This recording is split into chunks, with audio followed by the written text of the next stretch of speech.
Okay, now we're to homework 8. So let's just kind of recap. So we did the semantic search. We did the RAG.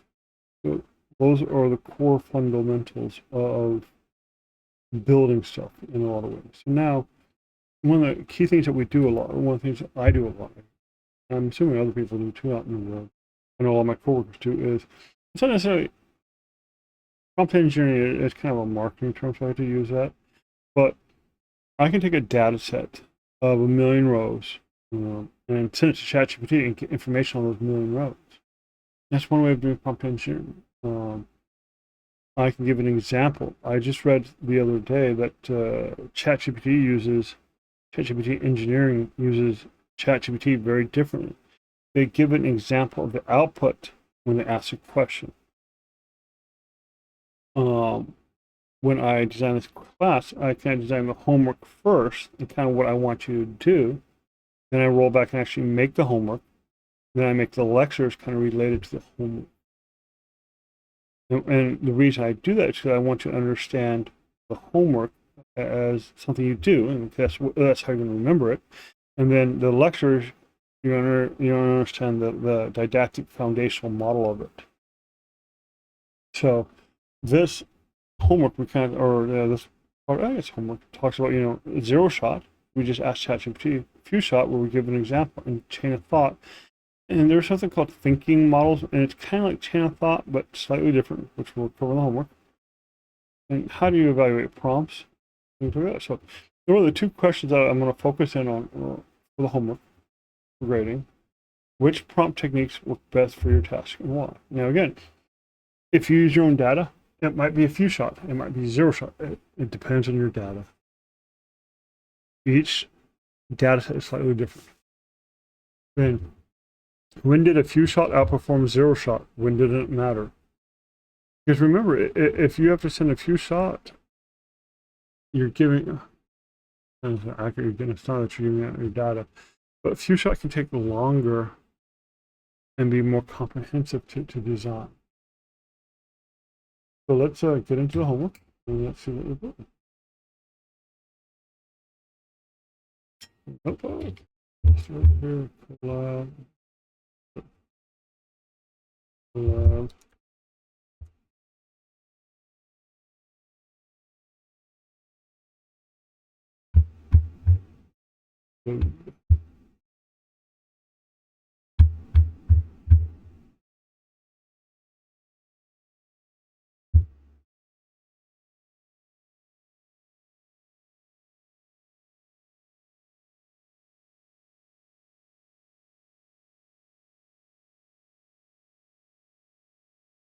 Again, this is my walkthrough for homework 8 for the prompt engineering. The core idea is that the same language model can give you widely different quality outputs.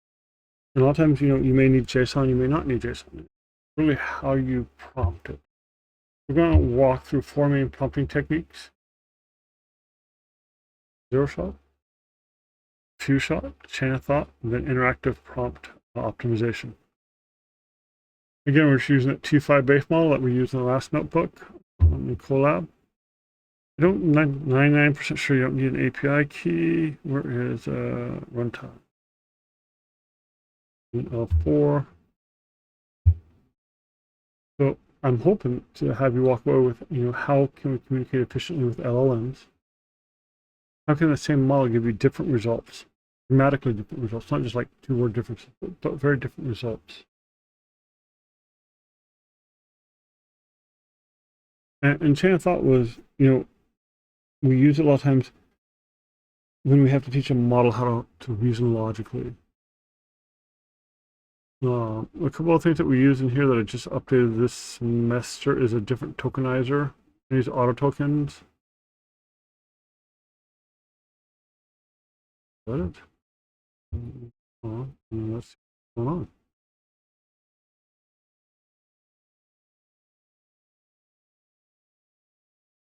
And here T5, there's an auto tokenizer.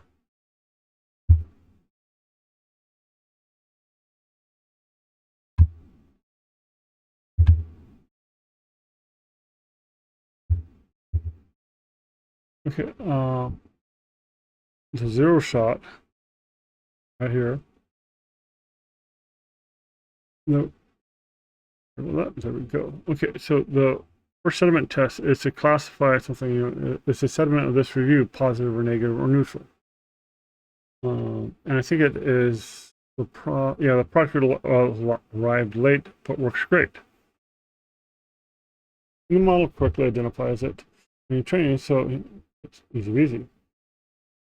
Then we give it a summarization, which is something LLMs are very good at. We give it a paragraph about quarterly earnings and say, hey, summarize this in one sentence. Again, the zero shot works very well because, again, this is what literally makes LLMs LLMs. So now, zero shot works really well when the task is relatively common, something that millions of people have asked, question and answer. However, it starts to struggle when the tasks are rare, or it's not low-hanging fruit, as I like to say. It's when you need something more specific. Most of the time, I bet JSON output is 1% of ChatGPT's requests, maybe a little bit more. Because most of the time, people don't say, hey, can you give me this in a JSON output? So things like that is where it starts to come into problems. And so here's few-shot prompts. Few-shot, and what I mean by that, just in case you don't watch the video yet, is that we give the model an example. I wonder if I can find that ChatGPT engineering guide, or that example. But so the comparison test now will run 3 new complaints through both approaches. That way we can see, because the proof's in the pudding. Okay. For the color is different from the picture, the zero shot might give something vague or kind of nebulous. The customer service was rude, blah blah. This one, zero shot might actually work pretty good on this one. So let's see what we have here. Complaint, zero shot, few shot. Complaint, zero shot, few shot. Okay. And we can see that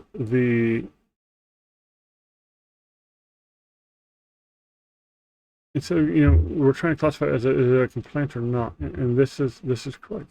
The few shot is working correctly because it has more context. It knows what we want. Okay. And really, where the interesting thing comes in is this chain of thought prompting, and it might be worth your time to just kind of.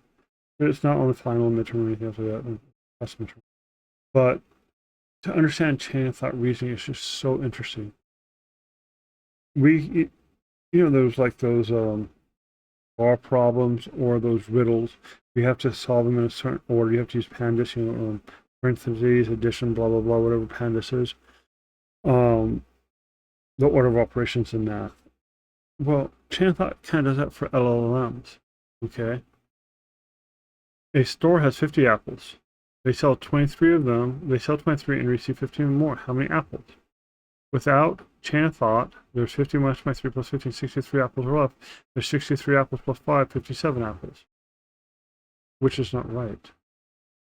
With chain of thought, so it works actually, the logic, you can actually see it. And there's a couple different ways to kick off chain of thought.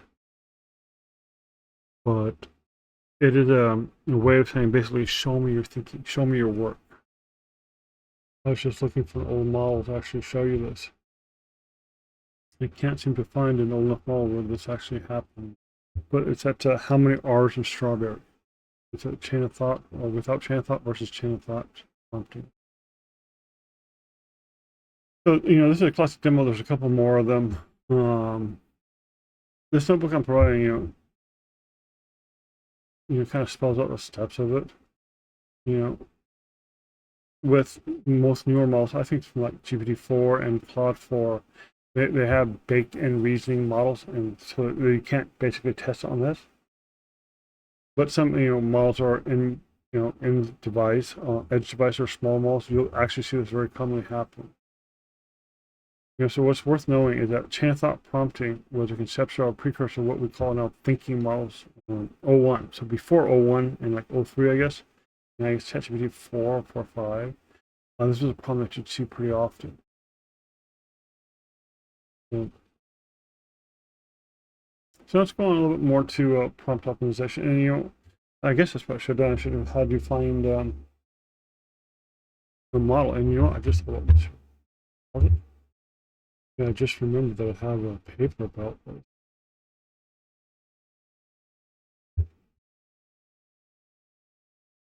This is an instruction following. Okay, so here we go.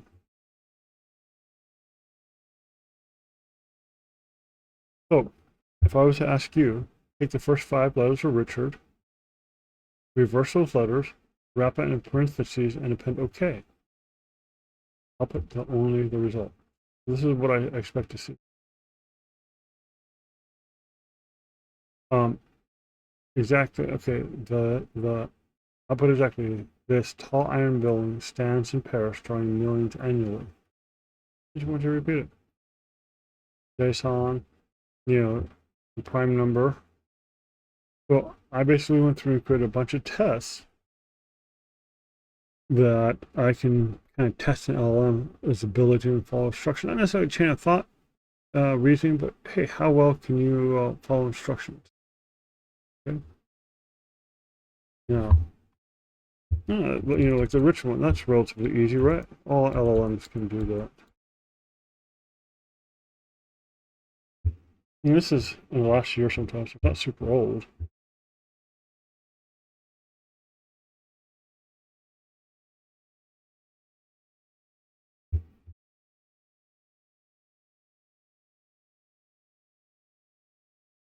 The graph here that shows the question with the success rate.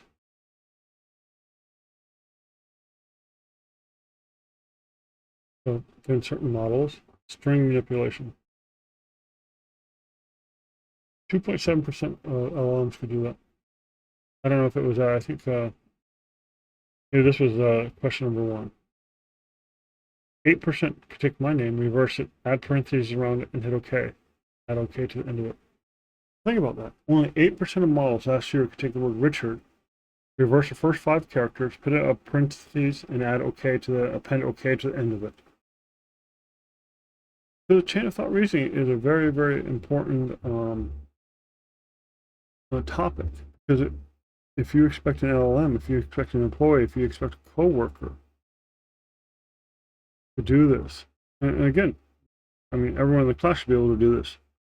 Take the first 5 letters of Richard, reverse those letters, wrap it in parentheses, and append a bracket or whatever, colon, and OK. Give me that.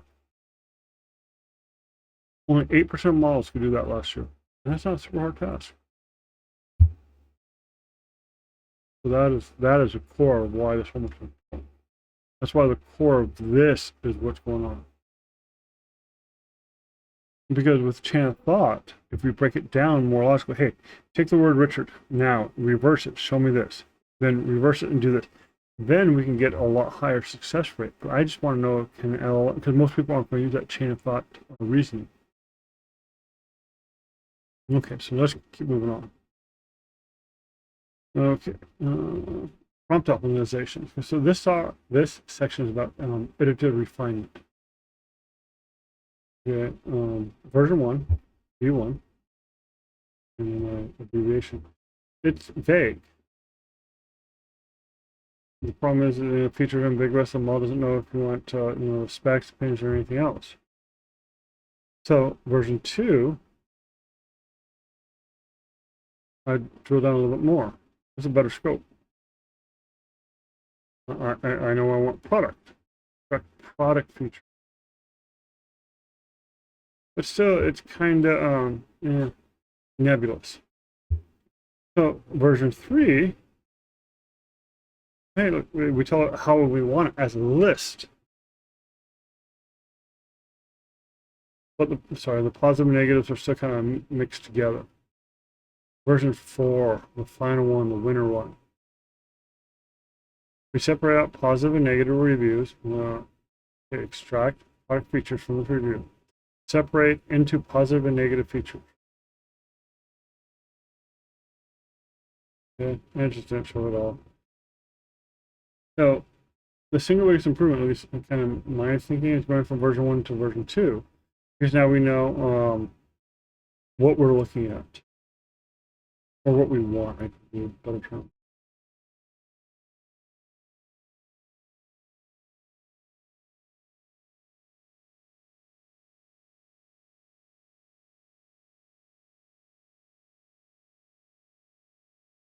And we can dive in a little bit more.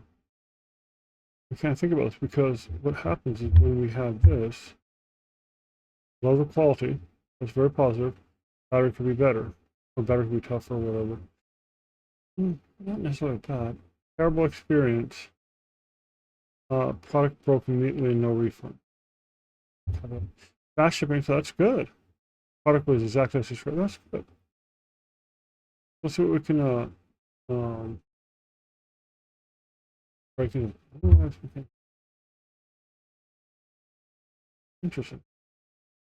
There's it.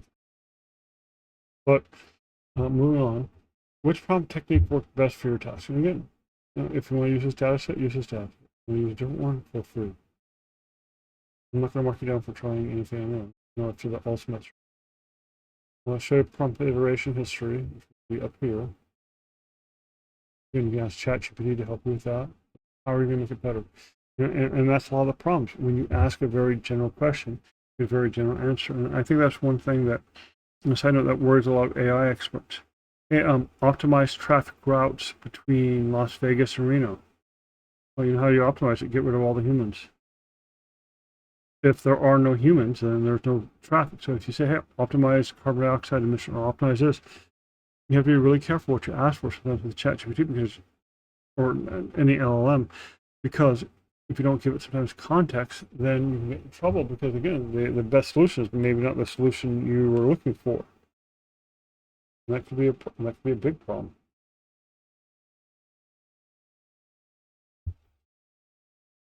When did a few shot outperform zero shot? It does not matter. How would you own AB? I don't think this is this Williams? I guess that is right. Oh, I changed that question. But there you go. Answer those questions. Upload your sample notebook, and there you go. Have a great day with something.